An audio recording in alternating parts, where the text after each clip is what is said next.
Hi, this is Rupali. ये अपना part 2 होगा।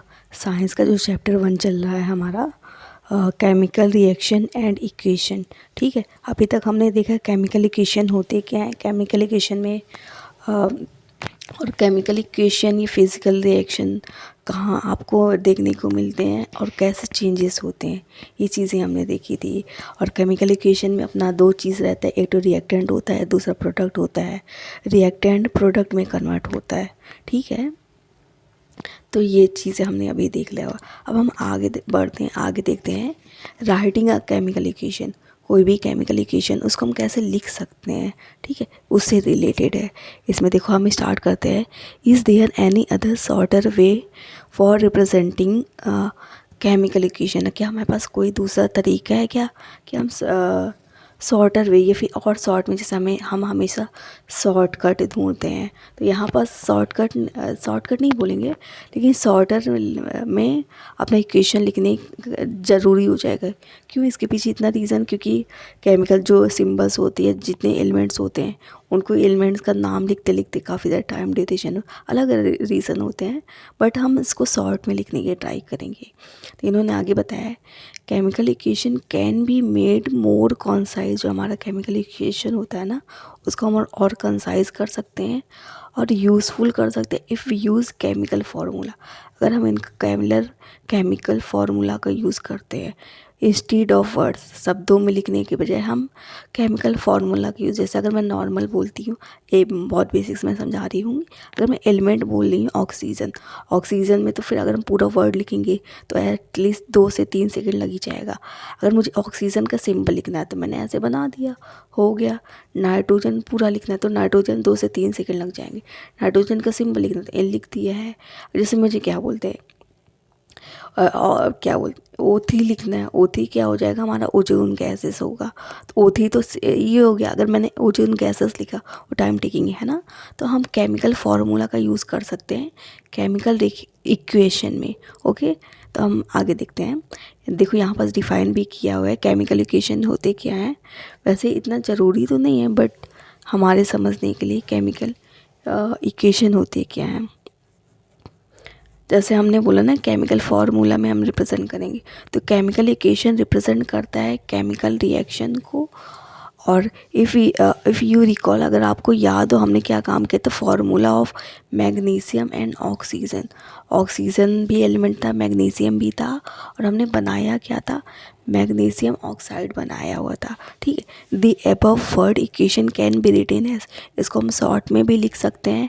मैग्नीशियम प्लस ऑक्सीजन को अगर हम ऐड करेंगे, ये दोनों हमारे रिएक्टेंट्स हो जाएंगे। एक मिनट लिख देती हूँ, रिएक्टेंट्स हो जाएंगे।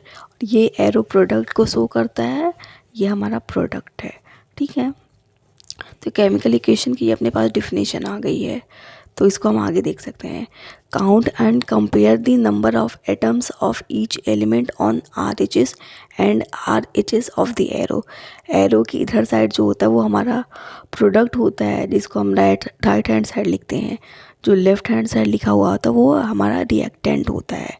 ठीक है, तो is the number of atoms of each element, जो अलग अलग एलिमेंट दिया, जैसे मैग्नीशियम दिया, ऑक्सीजन दिया, इसमें जो प्रेजेंट एटम्स है ना, क्या वो सेम है दोनों साइड? मतलब मैग्नीशियम इधर है तो मैग्नीशियम इधर है, ऑक्सीजन इधर है, इधर तो वो तो एलिमेंट तो है ही है। जो एटम की बात कर, नंबर ऑफ एटम की बात की जा रही। अगर वैसे तो आपको आई गेस याद ही होगा, फिर भी मैं बता देती हूँ, ये समझाने के लिए आगे बता देती हूँ कि जो एटम होते हैं वो इनडिविजिबल पार्टिकल होते हैं। किसी भी मैटर को हम, जैसे फॉर एग्जांपल मैं स्पिन का एग्जांपल देती हूँ। अगर जैसे मैंने स्पिन को लिया हुआ है, अगर इसको मैं इतने इतने छोटे छोटे पार्टिकल्स में डिवाइड करूँ कि उसके बाद वो पार्टिकल डिवाइड ना हो, तो उसे ही हम एटम बोलेंगे। तो यहाँ पास कहना है कि हमें नंबर ऑफ एटम को काउंट करना है, क्या दोनों side number of atom same है या नहीं है, ये क्वेश्चन पूछ रहा है। ठीक है, इफ़ नॉट, अगर देखो यहाँ हमने देखने से मिल रहा है कि नंबर ऑफ एटम सेम नहीं है, then the equation is in unbalanced. जो दी हुई इक्वेशन है ना वो अनबैलेंस, मतलब दोनों साइड बैलेंस नहीं है। Because the mass is not same on both side of the equation. क्यों? क्योंकि यहाँ पास जो मास प्रेजेंट है ना वो सेम नहीं है दोनों साइड। कहने का मतलब ये है कि अगर मास सेम होगा तो इक्वेशन, पहले यहाँ पास लिख देती हूँ मैं, मास सेम होगा तो इक्वेशन बैलेंस होगी हमारी, इक्वेशन बैलेंस होगी।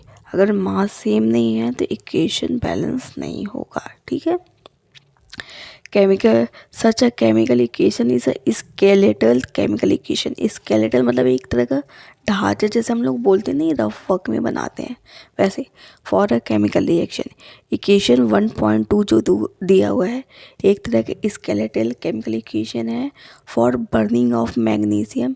जो हमने अभी मैग्नीशियम को बर्न किया था एयर में, एयर क्या रिप्रेजेंट करता है, ऑक्सीजन रिप्रेजेंट करता है, ठीक है। तो ये अपना है केमिकल इक्वेशन लिखने का तरीका बताया गया हुआ है। और केमिकल इक्वेशन कैसे हम लिखेंगे, जब तक उसमें कोई केमिकल चेंज नहीं आएंगे।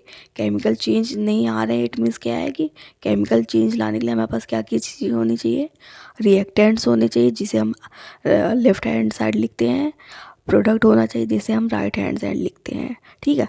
हम कैसे बोलेंगे केमिकल रिएक्शन हुआ है, चेंज इन साइज, साइज में चेंज होगा, कलर में चेंज होगा, गैसेस इवॉल्व होंगी या गैसेस चेंज होंगी, चेंज इन टेम्परेचर, हम टेम्परेचर चेंज करेंगे।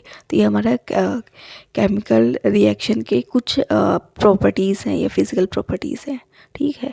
Thank you. आगे वाला टॉपिक हम आगे करते हैं।